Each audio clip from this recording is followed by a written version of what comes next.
have key bullet points. That's it. Yeah, you're not allowed to have too much, but he said actually it works already, right?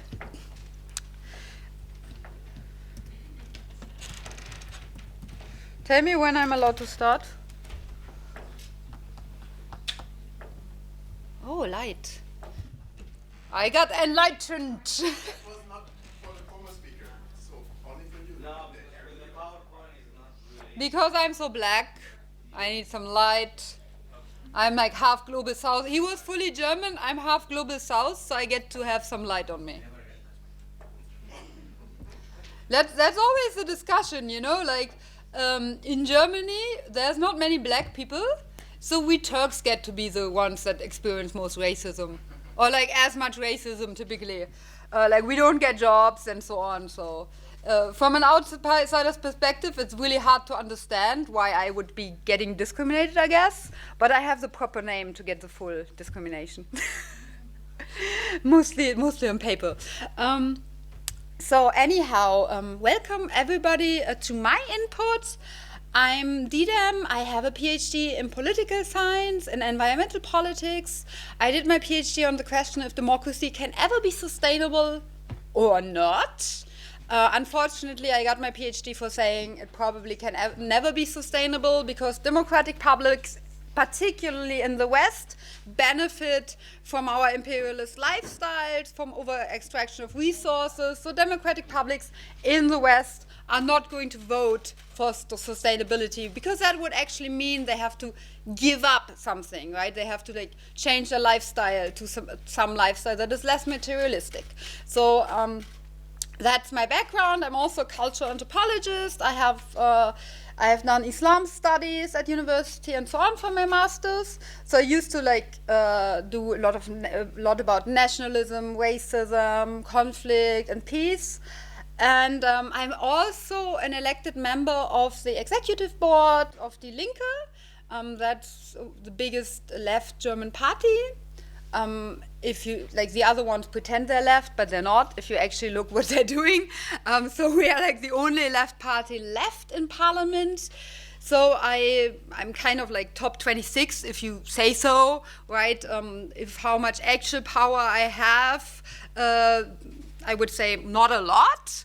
But I love to use the power I have, my political voice, to speak up and like say things like Putin and Erdogan, I don't see the difference. So that's kind of my thing. I'm an eco-socialist, so you have like kind of a different perspective from the perspective before. I also teach here, so lots of you know because you have seen me in classes. For those that are new here, welcome. So my input is international cooperation and good governance-based development as a strategy for peace and democracy. Long title. The first speaker said he didn't make up the title. I did get to halfway make up the title. Now if I don't actually answer the question right, you can blame me because I did confirm this title with Rosie. International cooperation first. Obviously, as I said, I come from like climate change, politics. So international cooperation is the only solution to climate change, right? Climate change doesn't know any borders. It doesn't, like, pollution doesn't know any borders, right? If I put a coal mine here and I like have a coal power plant, pollution is going to go everywhere. If I have a river, right? Rivers are subject of international law, typically. You're not supposed to like take all the water, you're not supposed to pollute it, and so on. And you could go to human rights court if like the party is actually subject. Right now we are back to criticizing America. If the party is actually subject to Den Haag. So, for instance, when we look at Syria, the Syrian war, who benefited the most? Anybody? Who benefited the most in the region? I would say Turkey. Because what did Turkey do while the Syrian war happened? It built dams, right? There's dams. So now Turkey can basically control all water. And I read that if all the dams are full, the big ones, and they would let the water out, the water would go until Basra. Just imagine that. That's how much water. And the whole region is going to be controlled by water in the future, right? They already don't have enough water, but now Turkey can just just press a button and say we are not going to give any water to anybody anymore. But that's not legal under human rights laws, right? We are doing, there's international cooperation. Resources should be shared.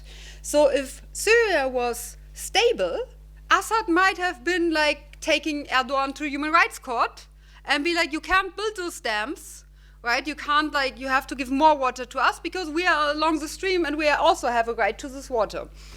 Unfortunately, this is not how it happens, right? We have all this nice, earlier, Jakob Schindler was saying, look at the mandate. We do have very nice mandates, right? The languages of international cooperation is beautiful. When we look at the Rio Declaration, right? How is it called? Our common future, right? It's all those languages of international treaties are very well. I get warm and fuzzy when I actually read those documents. But to go here and be like, okay, well, there's this mandate, look at the mandate, right? That's not reality. The mandate is typically phrased in oh, we're doing good, right? The mandates and the text are always they're really nicely universal human rights laws, but what is actually happening then? That's super disconnected, right? When we look at international cooperation, typically this is about resource extraction, right? This is about who gets what. Now you hear I told you I'm an eco-socialist, so I'm very materialist about my explanations about the world. So when we look at all those resources and the resources getting more scarce and more scarce, there's more for instability. There's different works from 20 years ago that said that climate change is going to bring a new rise of authoritarianism, a new rise of racism. Because it's not culture that divides us, right? There's many, Lebanon. It used to be this lovely multicultural place where people lived in peace. So it's not Huntington, clash of civilization that actually creates conflict. Typically, it's those differences being mobilized against each other, right? We find, for instance, that's why we find lots of African countries, when they started to have democracy, actually getting more violent, having more conflict, because democracy doesn't necessarily bring more peace and stability, as may be suggested in the title, but it really depends on the situation. So then we have, in Nigeria, different ethnic groups fighting who gets the resources. In Congo, I would say we have big international corporations interested in instability. So for me, obviously, the key to more stability is to regulate multinational corporations, to regulate corporations globally, to put a tax on capital. Because who's actually winning from those wars, right? It's not the people, it's neither side. It's neither the Russian soldiers that get killed nor the Ukrainians. Okay, in Congo, the whole region is suffering from it. But if it was bad for everybody, this would not be happening. So somebody is a winner, right? And typically we also talk about wars that there's merchants of death that want to keep the wars done because they want to sell weapons. And I feel like we also have to name and shame them, okay? Name and shame the biggest countries in the world producing weapons. Who is doing all the hand-fire weapons, okay? Those guns that children in Africa are using, they're French-made, they're German-made, they're American-made. And as long as we don't go and blame those and point the fingers, nothing is going to change, right? As I earlier said, I said that thing with the CIA that they now publicly admit to having all those coups, to funding extremists and funding right-wing, that we should shame, right? There's no global outcry. Where is the global outcry about those funding weapons? Where's the global outcry about all those shootings? There are all those bombings, all those coups. There's no global outcry. Why? Because obviously those in power also a lot of times determine what is put on speaker in big news, right? We have Fox News, for instance, big organizations, and we have also local news that is purely done by Facebook. right? Like there's some countries where most of the internet in their own language is Facebook. And through Cambridge Analytica and so on, we saw this actually in her talk yesterday. Facebook is kind of like really right-wing friendly. And when you now look at Twitter, it's the same, right? Because our attention is grabbed better by anger than by love. And we're all responsible, right? We blast those negative things more often than we blast the positive things. So we have an anger economy, but we're not really angry at the right people yet. That's my approach. Like I would say we're not angry at the right people yet, and we're not pointing fingers to the right direction. Michel Foucault said that true oppression is when those oppressed are talking the same language as the oppressor. And I would argue currently most of us do, right? We're not talking a different kind of language. We're still in the same discourse. And then now I'm going to talk about like good governance, right? Because I said like good governance is often framed as leading to a better society, to better human development index points, and so on. But where do we actually find good governance? When we look, like earlier, right, it was asked, like, I'd rather live in the US than Iran. To be honest, I don't want to live in neither country. When I look at all those shootings, right, it's kind of dangerous. I wouldn't call the police in the US, and I'm not even black, right? So I would be scared, actually, to live in the US. There's many countries that are way more secure, but yet in public they're called shithole countries. But when you actually look at the crime statistics, we find that they are way more peaceful. People have access to clean water, which they don't necessarily have in the US. So I feel in order to get there, okay, in order to get to like real global cooperation, we have to talk about all those things. We are not allowed to be hypocrites. We need to like take the discourse and really clearly take all human rights violations and treat them as the same, right? Don't treat them as there were different things. So the Council of Europe, for instance, made up 12 principles of good governance. And I'm like very briefly talking about them and what I think about it. So the first would be fair conduct of elections, representation, and participation. Okay? Fair conduct of elections. I also like to talk about Turkey, so I'm going to tell you, a couple of weeks ago, we had presidential elections, and it was a scam. It was a big scam. Like, everybody knows, but yet Ursula von der Leyen, okay, kind of the boss of the EU, she said immediately, "Congratulations, I'm happy to continue our nice partnership." What do the words actually mean? They're about Frontex. Okay, they're mainly about making a fortress Europe. They're about not taking any refugees anymore. Okay, they're not about like Turkey being a defender of human rights, and they're not about Europe being a defender of human rights. Yet it is pretended that there was good governance. So there were no fair elections, but that hypocrite said, "Congratulations." Also Olaf Scholz immediately. "Congratulations, great." Do you know what Erdogan did the first thing? The opposition leader is in prison for 6-7 years. And actually, there's a couple opposition leaders, all kinds, like 60,000 political prisoners, so not just one. So the first thing he did, it was also about like letting him free, right? The other candidate said, I'm going to let him free from prison. And Erdogan said, "I'm never going to release him."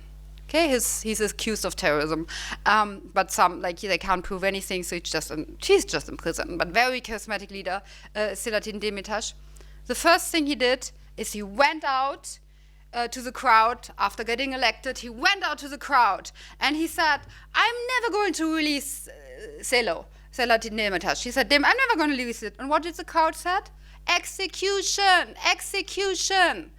Okay, the whole crowd, thousands of people cheered for execution. You probably saw it, no? Yeah. I have some comments on that. You can later.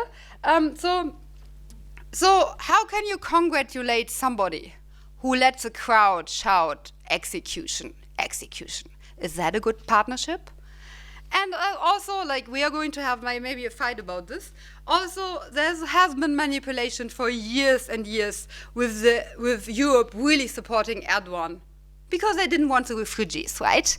Because it's racist. We don't want those Afghani refugees. We don't want those. We want the Ukrainian refugees. Okay, they can have everything, but we don't want those. So hence, we don't care which leaders we support. So, good governance principle number one from the EU. The EU is not really itself following it. Look at Hungary, right? Also, the Hungarian elections weren't the nicest. And here, I'm telling you, one of the biggest exporter of weapons to Hungary is Germany.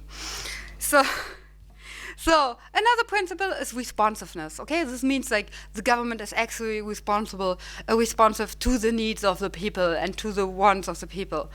Well, everywhere in the world, we kind of see lots of governments like just like giving to the elites, and we see like a really large gap, the gap between rich and poor widening, and so on. So, is the government responsive to the needs of the people? No. There's efficiency and effectiveness. Well, I think that depends on your aim, right? I would argue many governments are very efficient in what they want to do and very effective.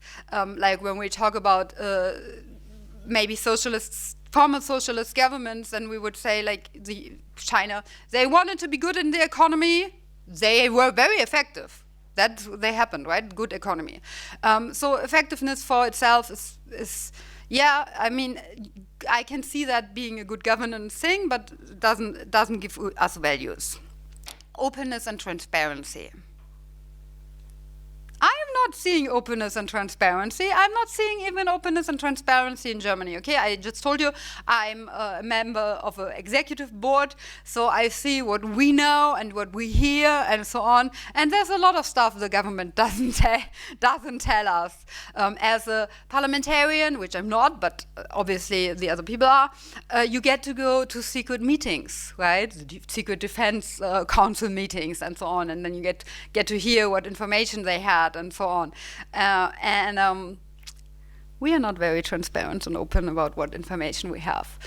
We did a decision about Afghanistan, actually, when we were leaving, when Germany was leaving, there was one day, where they put in parliament if Germany has a mandate, okay, like a robust, actually warlike mandate. So we had to decide, is our party for it, because it would also involve rescue missions? Or is our party against it? Then it looks like we don't care about Afghanis, right? Although we knew it's going to be a robust mandate using weapons also, we had to struggle with, like, are we going to say yes and no? And you know what? We already knew that the day later the Americans are going to leave, so Germans are not going to stay longer anyway. But yet, on Wednesday, it was still in parliament. They were still doing the mandate, which was basically a public thing for elections, and it cost us dearly. Okay, we abstained. It cost us dearly that because the people were later, all the other political parties were framing it as, oh, look at the left, they don't care about Afghani people. Okay, because nobody talked about that the mandate was actually late, that it was not necessary, that there was already a mandate to secure people, okay, there was a mandate to take people back or like take them to Germany. And you know what? There's still lots of Afghani people that work for the German government that have not been rescued. Okay, they have actually we have like lots of people here that can tell you, and you can't really get visa. Like, where are you going to get visa, right? First you need a passport, then you need to go to Pakistan, because there's no German embassy. So all those people that were for years translating, they were left, right? So we are not really openly talking about it. Also, there was this convention a couple of months ago where very freely our foreign minister said, well, we have to continue doing weapons export because we need the money for Lisa. Lisa is a family minister and it was meant for like children. Well, she said openly that we need the money to give to families in Germany. Well, they continued the weapon exports, but now there's no money for the children anyway. So there's some semi-transparency. Sometimes there's like this little tiny bits, you know, like when Bush a couple of weeks ago said, the illegal invasion of Iraq, Ukraine. And so sometimes there's openness, but typically it's not, right? There's more double talk, there's more scam in politics. Then we have rule of law. Okay, that's a principle of good governance, rule of law. Yeah, but we all know it's applied differently, right? Look at Jeffrey Epstein, Dick Cheney. Rule of law is not applied the same. Like, it depends if you're rich or if you're poor, right? Are you well connected or are you not well connected? Then we have ethical conduct. Okay, ethical conduct, really? Like, even when we talk about like countries going on war, like the US sending their armies and so on, how can we still talk about ethical conduct? If we look into the Geneva Convention, you're not even allowed to do the kind of sanction that mostly the public is going to be vulnerable to. Okay, from the Geneva Convention, that is unethical conduct, and yet we're doing it all over the world. Look at Iran, right? Look at many populations that suffer from sanctions. You're not supposed to get the general public, okay? So we are not really there. So which country is at ethical conduct? Then it says competence and capacity building. Okay, I guess I can go with competence and capacity building. That's very similar to efficiency and effectiveness, right? It really depends on what you put in there. So yeah, you should do education and so on. But if your education is mainly about like some radicalized ideology, yeah, this is also like not a really valuable factor of good governance. Then innovationness and openness to change. Yeah, fine, innovation I see, but openness to change? Like, we're very much in the status quo, right? I don't see any openness to actually change.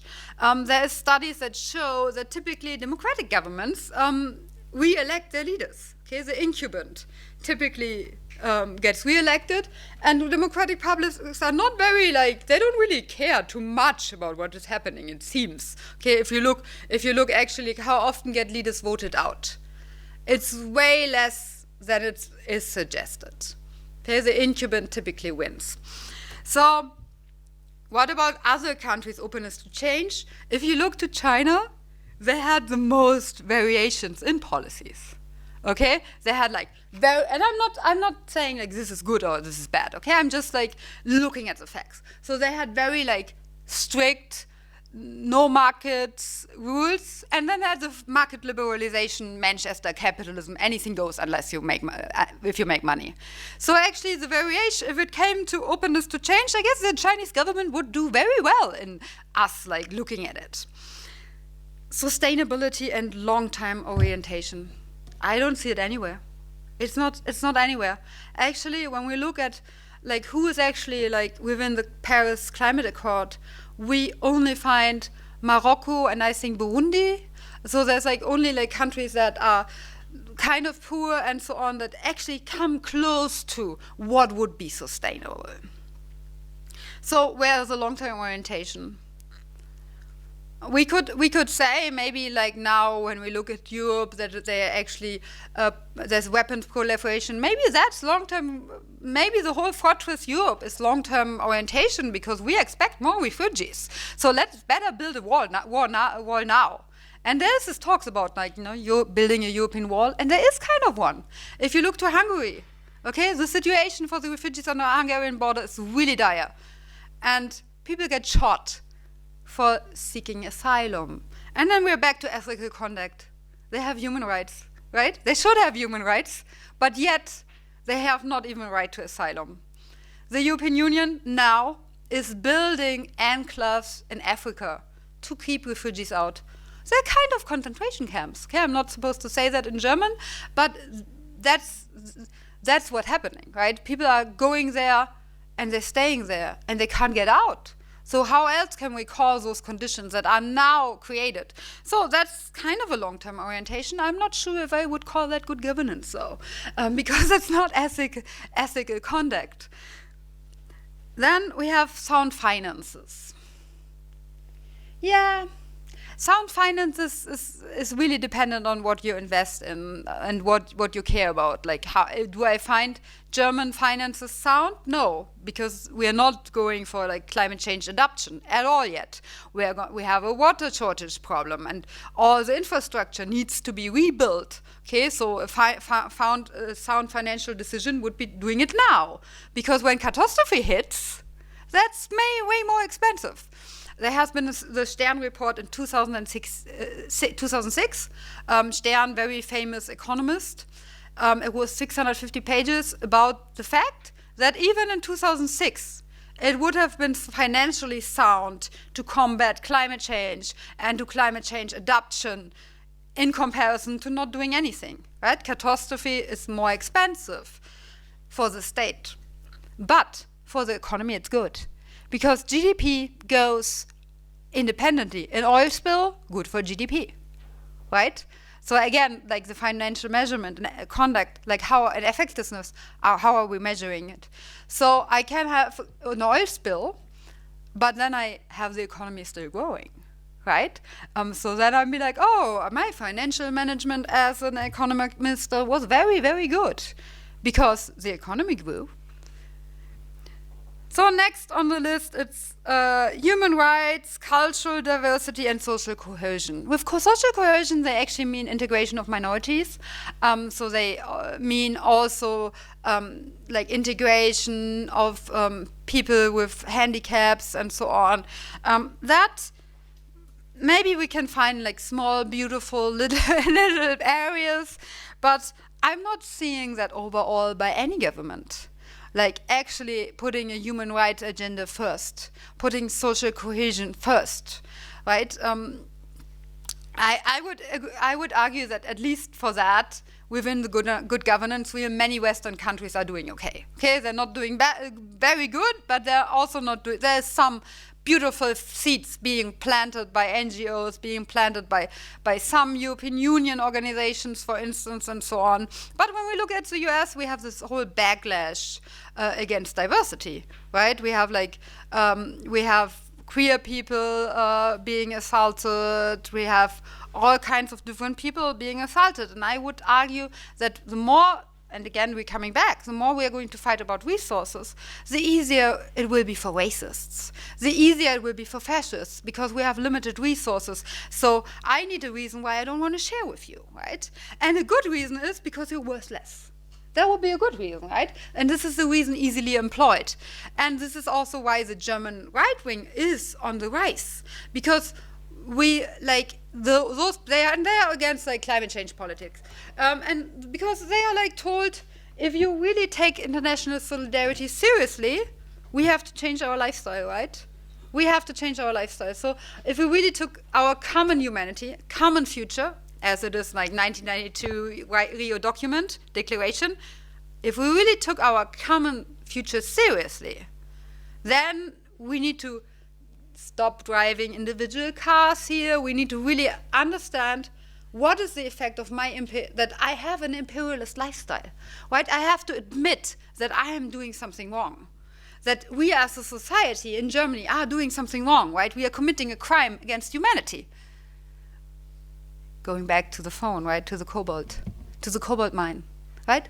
In a sense, that's already a little crime, right? As long as the international supply chains are not really regulated, this is probably an international crime. And I'm holding up a Fairphone, so that's the least crime phone you can have, probably.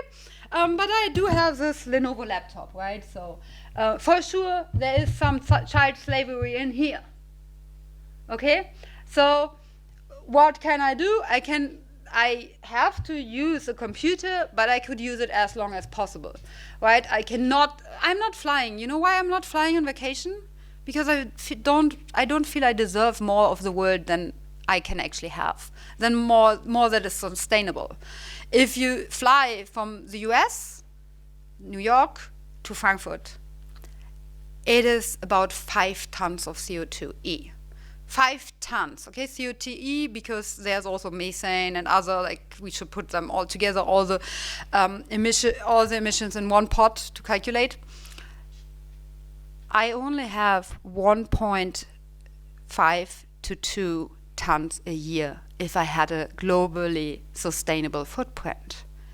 So I'm not allowed to actually have more than that, because we are living in a limited world, right? If we're taking it seriously, and if I take all those good governance things seriously, and I'm taking ethical conduct really seriously, then I have to admit that I'm sharing the world, and that others have the right to food, to water, and so on.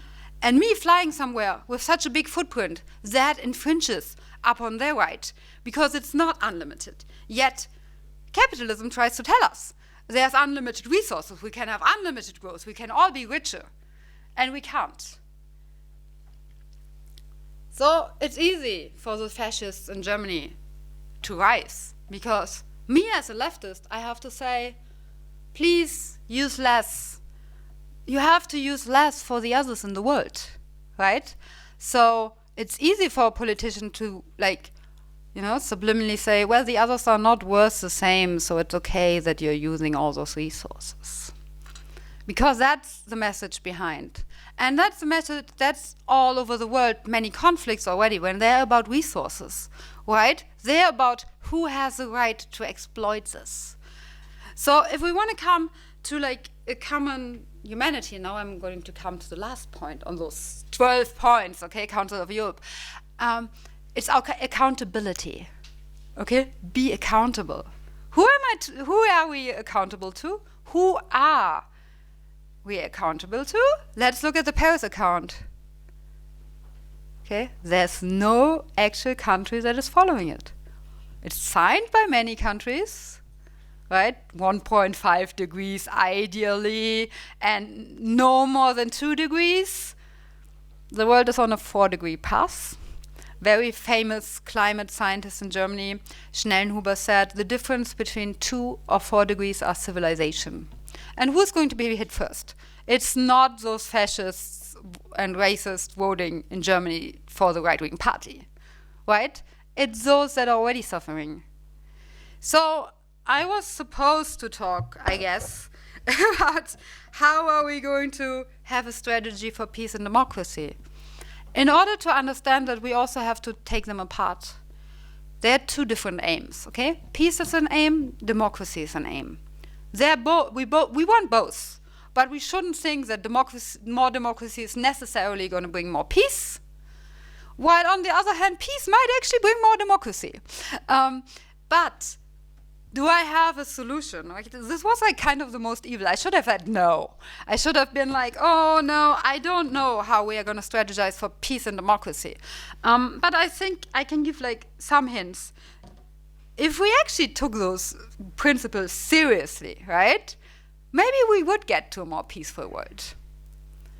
I would argue that we have to like look really clearly at what has been told. Who are the actual terrorists? And I'm not saying Hamas, Hezbollah, and so on are not terrorists. They are clearly terrorists, right? But we also have to look at state terrorists. Okay, governments can be terrorists too. And just because they're elected by somebody doesn't mean they can't classify as terror.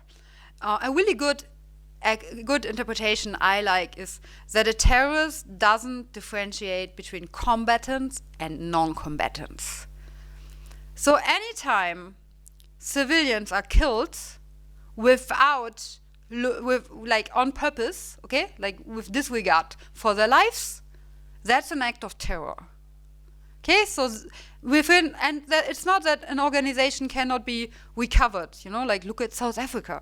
There is like ways in history where we had like organizations coming from armed struggle and then getting more peaceful, getting more closer to human rights.